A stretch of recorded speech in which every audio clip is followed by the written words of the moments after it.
Это как бы начало. Мы решили первый такой форум провести здесь, на Иссык-Куле, и планируем дальше ежегодно проводить такие же подобные мероприятия в других областях нашей страны. Мы выбрали основные 3 темы. Это будет формирование студенческих сообществ, также социальные темы будут затронуты.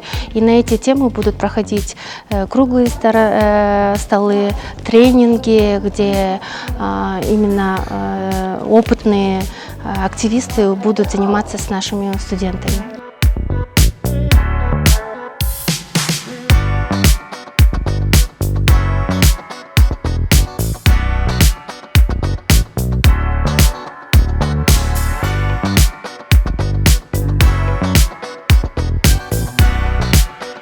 Сегодня мы собрались на берегу Иссык-Куля для того, чтобы поприсутствовать и в целом принять участие в форуме, организованном фондом Евразия KG, так называемый форум студенческих инициатив, в рамках которого были собраны со всех уголков Кыргызстана более 100 представителей молодежи, студенчества, для того, чтобы послушать голос молодежи, послушать их проекты, послушать их стартапы и в целом идеи.